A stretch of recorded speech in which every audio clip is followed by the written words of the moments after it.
Welcome and thank you for joining. It's super exciting to be here. I'm a bit rusty since it's been a long time since I gave a talk, and also first time talking about Compose, which is fun. Hey everyone, I'm Akshay. I'm Akshay Chodia. I'm based in San Francisco, and I'm originally from India. I work as an senior Android developer at Tinder, and I'm also Google developer expert for Kotlin and Android. And share today I'm gonna share my experience building scalable UI with Compose and share some of my learnings. Though I'm pretty sure you might be wondering why talk about this, because Compose is so good and there's a lot of layout components, and why there is a need to think about building scalable UIs.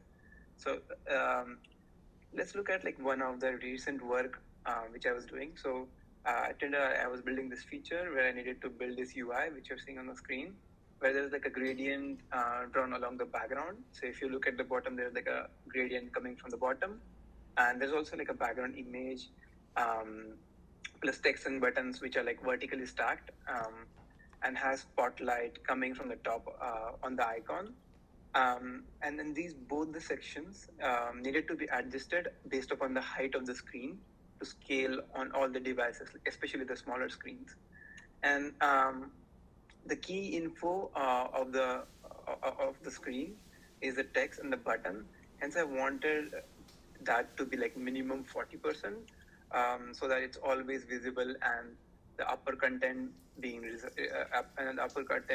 upper content is resizable. So depending upon the device height, it should adjust itself, because the bottom part is the key information which you want to always show to the user. It doesn't matter if the animation is smaller or the top part, which is kind of like the animation, is smaller or not. But this is how it ended up looking on a smaller device, all crunched in. Because when I was testing this, I built a fancy UI and it worked great, like how you saw in the previous images, on a larger phone. But when I tried it on a smaller device, just to test myself, and that's how it ended up looking. And that's when the scalability part came to me. And there was multiple variants of the same screen. The other variant was also broken. Not as bad as the first one which I showed, but still the same issue here. So before we dive into how to build scalable composables, I'm pretty sure some of you might not know some of the basic components of Compose. So we'll quickly recap on what Compose provides. So Compose provides three basic components, or layout building blocks, which are column, row, and box. So let's look at column first. So column, as the name suggests, it allows you to vertically stack composables in the as shown in the preview on the right. And for those who don't know what a modifier is, which you might see as passed as a parameter over there, a modifier is a class function which allows you to add, it's available on each composable, and it allows you to add a behavior, like adding a click listener or decorate a composable, like adding padding, margins, stuff like that. I will see more examples during the demo time. And the reverse of that is a row, and as the name suggests here, similarly it allows you to arrange composables horizontally. So here, we have those two texts which were previously arranged vertically with the column, and here they're horizontally arranged. And since we don't have a padding, it kind of seems like one single text over there in the preview, which is on the right side, by the way. And the third one is box. It is like a frame layout. If you have used Android, you might have known frame layout, which allows you to put stuff on top of each other. So box does the same thing. Here I have an text, text with text with an image, and this image is shown on top of the text. The order of composable is decided upon how you order in the box. So for instance, the image is the second composable passed. That's why it's shown on the top. If we said box modifier and image was first, the image would be behind the text. So that's how box works. So these are just the basic layout building blocks which can be used in combination. So usually like you would use a combination of them to build a complex UI. And this is different from what other UI components offered by Compose, like button, text. Those are like UI elements, and these are the layout building blocks. So let's go back to our UI and try to create this, which I previously showed, and see what challenges we face. So here is a sample screen. Wrong. So we'll just like go to a live demo. I hate showing this right now, like just the code snippets. So let me stop the presentation. Do you still see my screen? You should see Android Studio. Yeah. Awesome, thanks. So I'll just resize this a bit so it's more visible for you guys. And increase the font. So I'll go here. So right now, so I'll just quickly show what I have over here. So essentially what we want to do is like we want to create the UI which I was showing you guys. For that, I already have created a composable which is called as gradient modal content, and this contains the lower part, the lower half of our UI, which is the text, the buttons, and we don't need to dive in there, but yeah, essentially we are just like creating a column with text and the buttons over here. But the key part is all of this screen is a column, and in there we have the upper part as a box, which is shown with a border of 8 dp with a white background, as you see over here. And so right now, let me remove this because I made the fixes over here for you guys to see. But let's say you were building this UI, you created a column, you added the upper part as a box, and then you created the lower part which has the text and the buttons. But when you render this in the preview, it shows empty. That's because and that's how you would see, like when you start building stuff, you would see that the entire column is shown empty. That's because like we are right now using a box which has fill max width, and the content is also like fill max width. So fill max height and width means that they are taking up the entire space available to them, and we don't want that, right? So we want to build in such a way that the modal content, like all the buttons and stuff, takes whatever it needs to take. So there are like a couple of ways to do this. So either you can like say how much ever is the content, that should be the height. That's one approach, but that doesn't solve the problem entirely. Let's wait till the previous render to see how it looks like on the right side.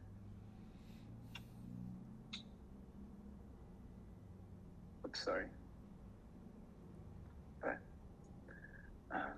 Yeah, it's still broken, right? Because we are still saying to the box, occupy the entire height which is available to you. So if we do wrap content height over here the same, that should solve our problem, but that's because our box is right now empty. Like it just has an icon. But in real world, you would have content over here. As you can see, the box is like super crunched, but that's not how you'd, that wouldn't be your usual case.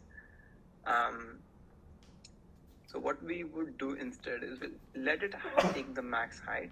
We'll also let the bottom part take the maximum height it can, so which was fill max. And we are saying size because when we say size, it gives height, and like it takes basically fill max width and fill max height. So we'll take the size, and what we'll do is, like, since we are in a column, it offers us a modifier called as weight. So we can offer like how much weight each item in a column holds. So we want this upper part to be resizable, right? Like I said, like we want the maximum weightage given to the button and the text, which is valuable to the user. So we'll pass, let's say 0.6 over here, and this to be 0.4. So this is the total should be 1. I mean, you can have it as 0.3, that still works. But there's like another flag which is called as fill. And when you pass fill as true, so let's say you gave this as 3, and if you pass fill as true over here, and in that case, whatever is missing, like that 0.1 missing, will be filled by this box. So that's how the weight works. So if we, for some reason this got paused, but if we let this render again, it should show us correctly now.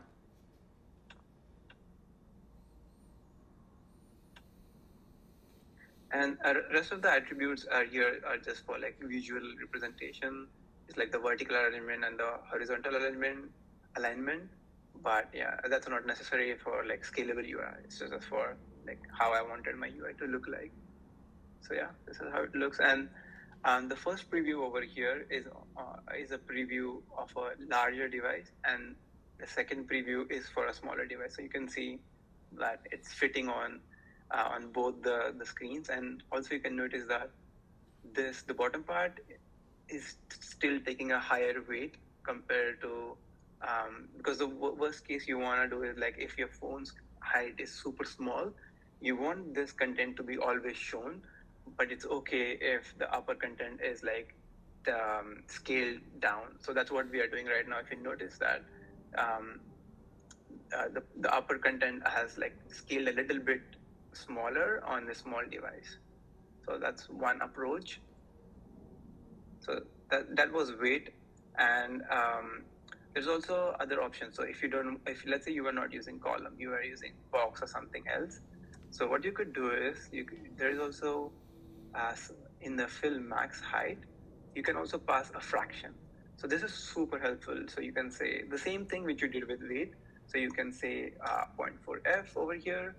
So it will take the height, but only like 0.4 percentage, or which is like 40% of the available height to it.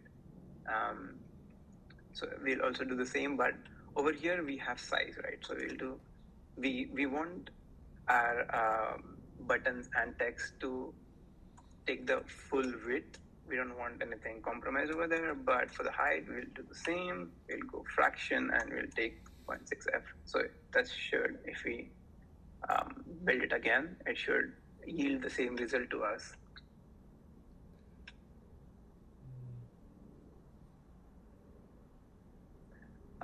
Also, you might notice that it seems a bit of hard coding to pass these fractions, right? Like as you can see,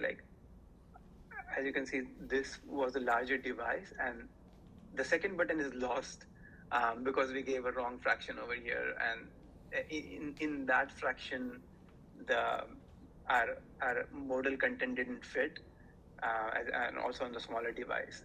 So you can keep playing over here. You can like adjust this height and reduce this one to get better results, but there is this other UI layout element offered by Compose, which is called as a box with constraints. So if you remember, I introduced you to box, but they also offer something called as box with constraints. And this is passed as a receiver over here. So let me quickly revert back to what I had. So box with constraints, what it does is like it offers you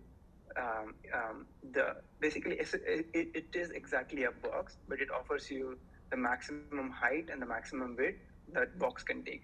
So this way you know the height of the screen, and since our box is the entire screen, we know the height of the screen. So what we do is we want to divide this in two parts, right? So in two sections. So what we do is like we divide the maximum height allowed for us on the screen by 2, and then you can like play around with these numbers, but you can do something like this. So if I go back, so we'll see that this takes fill max height and the modal content as wrap. Then if we do this back again, yeah. So this was over here. Let me get this back. Oopsie. Yes. So instead of allowed maximum height, you can pass the exact height, and now you can use whatever is allowed to you, and in that you can allocate, let's say this needs to take 0.4 of the allotted height in the box, and this way like you can adjust the ratio available without hard coding. So yeah, so this is also a pretty cool way. You can do the same over here, height, or even like size, but we want the width to be always full. So I'll just do height into 0.6f. This is like a bit of a raw way to do this, but essentially like box with constraints allows you to do that. So if I revert back to what I had before, I had some like UI logic and animation shown over here, and I had used this mechanism like this constraints to allow to allocate the height and the width of my animation on the screen, which is really fun. And so moving on, so this was an example of how you would use box with constraints, right? There's other way too. So if you have used like traditional Android UI, you might have seen constraint layout, right? And so Compose also offers the same. So there's like a constraint layout. So if I'll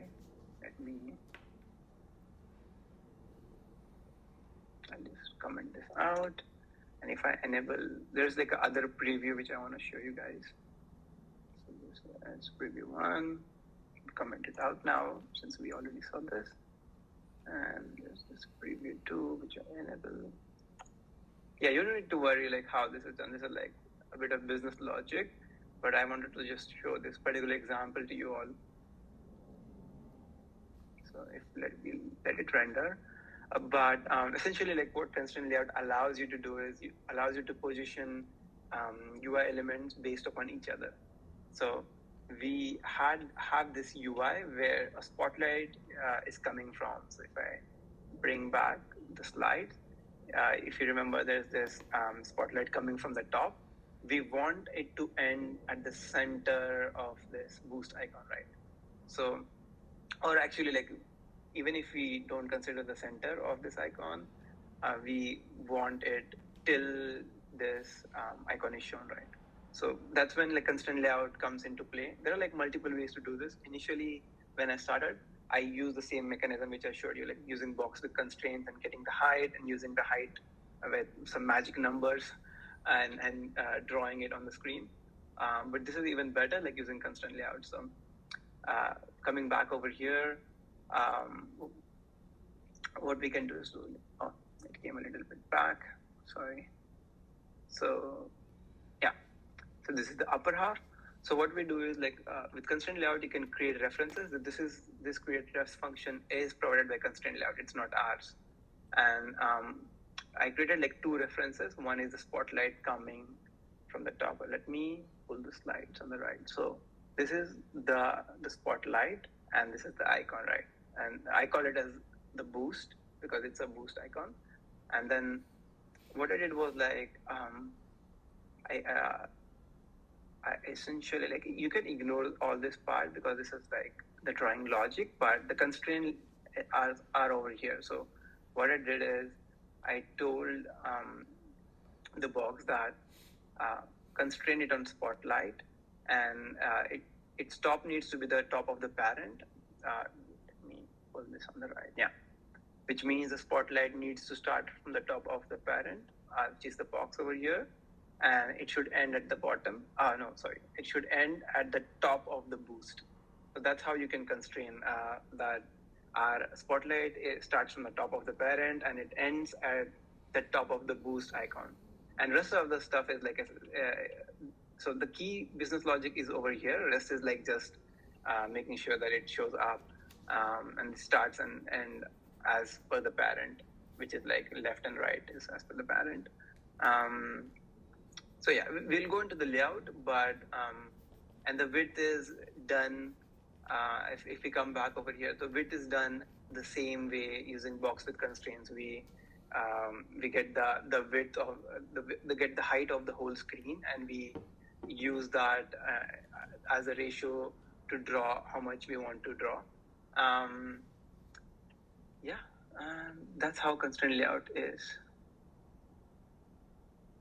Yeah, on the same side, so since this was the spotlight, this other box is actually the boost.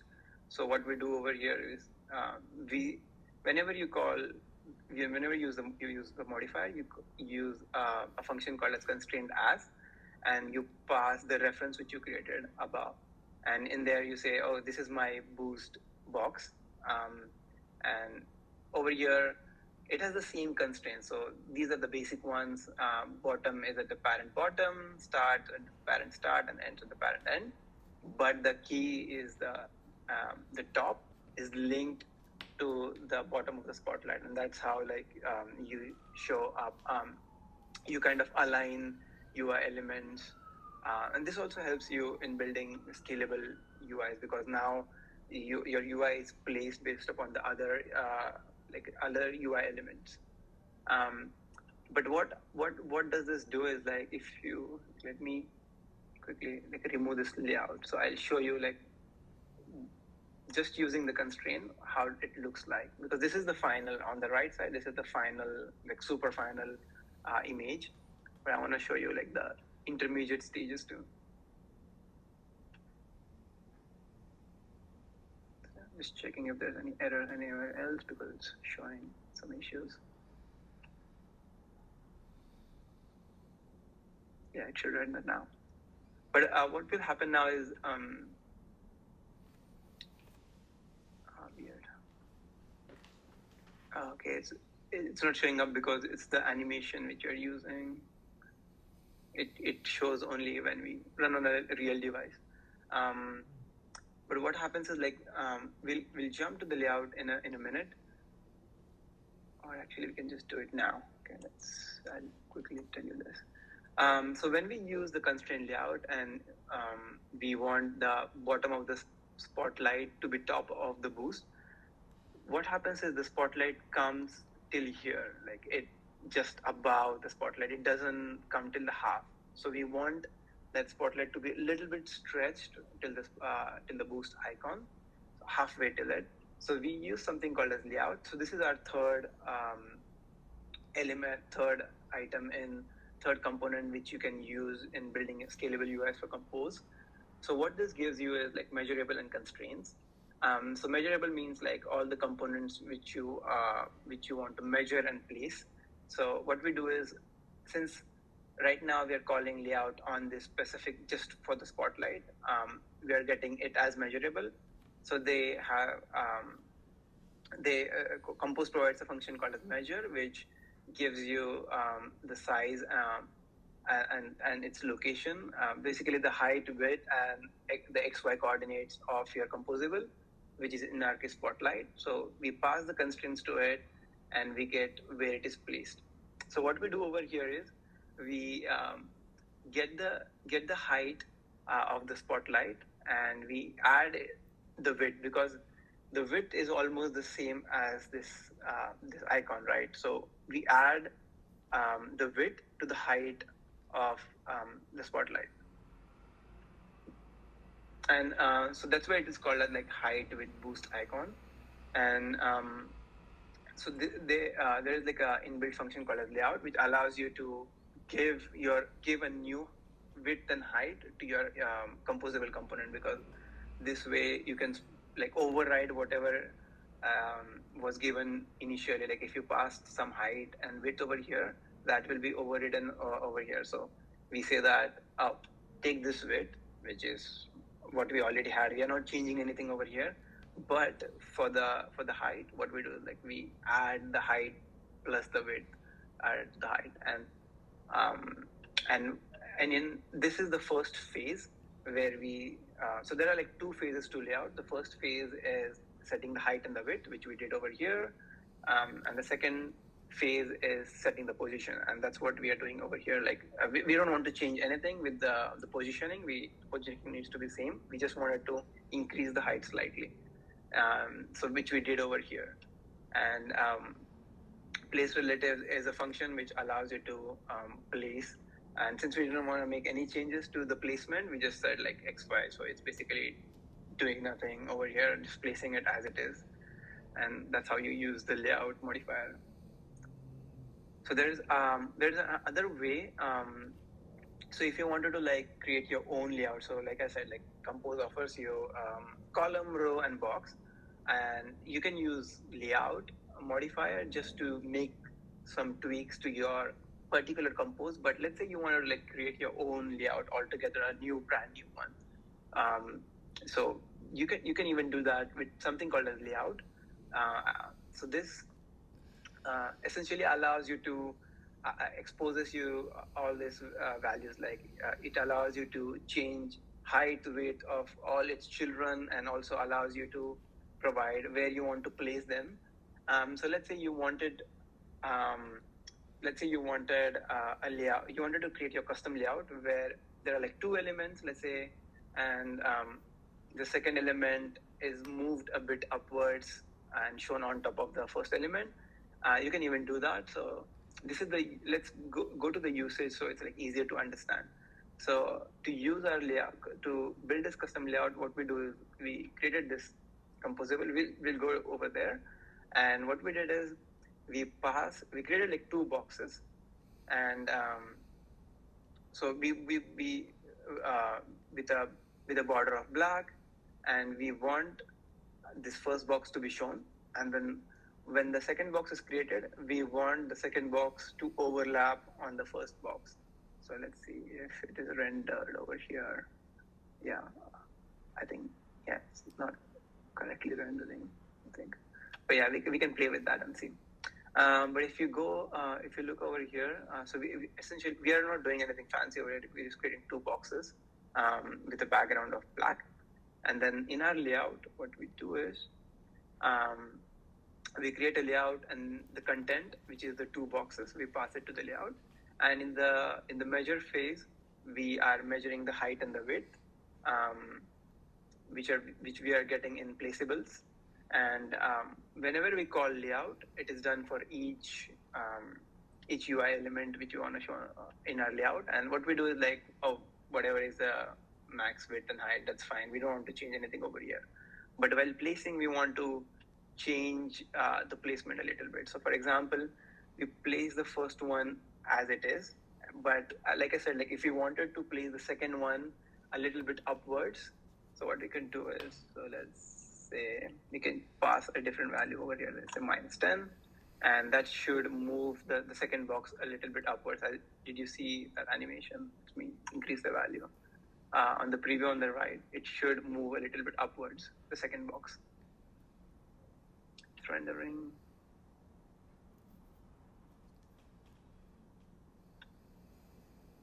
But yeah, layout gives you an even higher level of customization.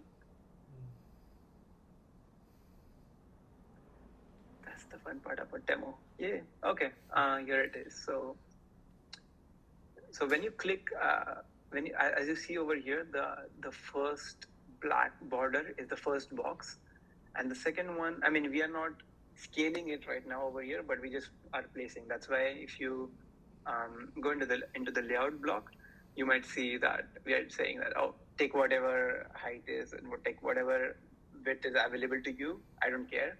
But while placing, move the second box like upwards on the y-axis. That's why like we did -100 and it got moved. You can like pass. You can say over here, you can take the height, like first dot height, and then let's say half, and that should just move the second box by halfway. So kind of if you wanted to like create overlapping boxes, that's how you would do it. So that's the power of a layout. So if you want to see this in action, let's build.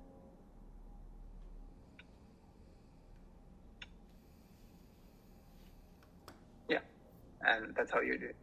That's how it works. Like, so the second box is now overlapping the first one, but it got moved by half of the height of the first one. That's pretty cool, right? So yeah, let's jump back to our presentation. Yeah, say no to this and say hi to live demo. And okay, coming back. So here's a quick table which provides like a reference to what component and what advantage it gives you. Like so first one we saw was box with constraints. That actually like provides you the height and the width of the box in which your content is, and you can use this height and width to adjust the height and width of the children. So for example, when we saw the first, we wanted to like scale the upper section of our UI. Let's say we wanted let's say we wanted to take a maximum of half of the screen size. You can use the constraints provided with box with constraints and do that. And the second one which we saw is constraint layout, and all of this have like different usages depending upon what you want to build. But constraint layout allows you to position based upon other composables. So like we saw the spotlight example where we wanted to place the spotlight and the boost icon in such a way that they are kind of overlapping and they're together. So on a smaller device, let's say the spotlight actually gets smaller. In that case, we want the boost icon to move up a lot when the spotlight gets height is reduced. So that's where constraint layout comes into help us, and you can use it there. And the third one is layout. Layout is even powerful. Like it allows you to it gives you like a greater power. Like it allows you to control the size, which is like the height and the width of any of the children in the layout. And so if you use it as a modifier, it just gives you control over that particular composable. But in the last example, when we saw, we created our own layout that gives you control over all of its children, and you can control sizes of all of the children or just one or two, and position, and also the positioning. So in our spotlight example, we just saw the positioning where we moved, we saw the size where we actually increased the size. We could also position instead of increasing the size of the spotlight, we could also do something else, like where we position the boost icon a little bit upwards to achieve that UI. There is also a fourth option which I haven't demoed over here, and that is Canvas, which is exact same thing as Android Canvas, which you use in the traditional UI system. There are like better talks which dive deeper into Compose, because it's like dive deeper into Canvas, because it's like a whole different topic altogether. So I would suggest go online and search for those. And the last one is Preview. This is my personal favorite. As you all saw, during the demo time, we were seeing the example, the immediate preview on the right side. In order to do that, you just need to annotate your you create a new composable function. You annotate with a preview, and when you do that, you can call your main UI composable, and there you can pass a different state and different variables, and it will be rendered on in the Android Studio. And it basically gives you a great preview on how your UI is going to look like. There's also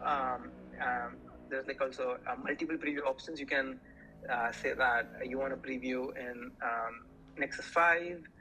There's the same screen, but on Nexus 5 or Nexus 4 or any other smaller devices. This is super helpful, and that was the one which you are seeing right now with the preview on the right side. You can also specify the language, the orientation, and a bunch of other stuff. And all of these previews will be generated for you in Android Studio. So if I quickly jump back again to Android Studio, you should see. So these are the previews. So for example, this is the variant 2 preview. If we go over there, you might see, variant 2 preview. I have 2 previews set. So it creates, for the same function, it creates 2 previews for me. So 1 and 2. So the same screen, but this one is for a smaller device, and this one is for a larger device. So the second one is for Pixel 4. So you can change any devices, and there's like multiple options over here, like font, API level, UI mode, if that's like for dark theme and light theme, stuff like that. And coming back. That's it. Thank you.